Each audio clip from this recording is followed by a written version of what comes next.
Hey, what's up, Daily Rap Facts family? It's your boy Craig T. Lee, and today I want to talk to you guys about Roddy Ricch. Now, the 22-year-old recently sat down with Complex for their cover story, and he had a lot to say about the album, his state of mind, and just the way he's living nowadays. Now, a couple things stood out to me. It's his ability to feel like he doesn't need to put out a lot of music.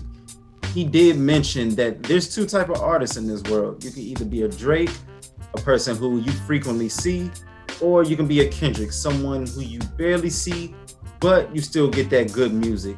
Now, he did put they are both respected and goats in their own rights.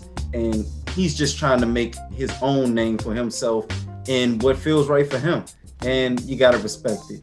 Now, seeing as though 2019 was when we received his last album, his debut album, please excuse me for being antisocial.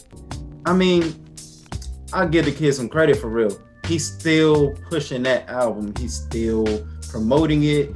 The Box is still one of the craziest songs to drop since. And so, I mean, the Grammy nominated artist is like, well, this album still lives, so there's no need to rush.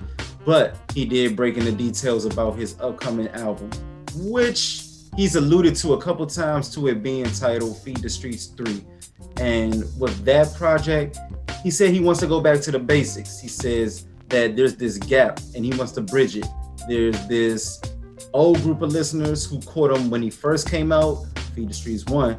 And then there's the group that found him when the Box blew up. And please excuse me for being antisocial, was one of the most notable albums of 2020 because it came at the end of that year, 2019. So yeah. But yes, so for Roddy, this album that's coming up, he said he wants to make it timeless. Like that's really what he aims to do. Now, I will say that I think he picked up on the timeless feel from My Beautiful Dark Twisted Fantasy from Kanye West.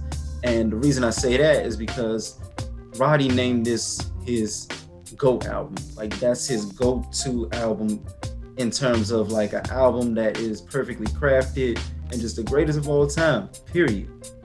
And he stands behind his opinion stating that, you know, it's just a body of work where like everything around the album was just working. And is he lying? And not to mention that he also said, and I quote, that it's a timeless piece of work. And that's what he's aiming to do on his next album, which doesn't really have a release date. I will say, because he previews a lot of snippets on his Instagram account. These snippets are not songs. They are not unreleased songs that will be on the album. Roddy simply described it as his way of interacting with people because he's quote unquote antisocial.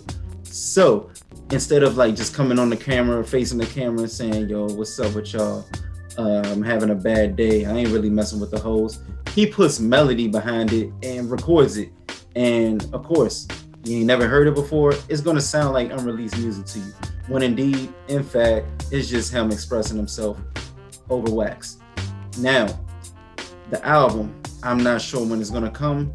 Roddy is very seldom of how he speaks about this album. He's not even giving much detail about it, but over time he's been speaking about it and he's been saying it's one of those classics for him. So we're just gonna have to wait and see. If you like that content that you see, hit that like and subscribe button right below. It's Craig T. Lee tuning out for Daily Rap Facts. Appreciate y'all.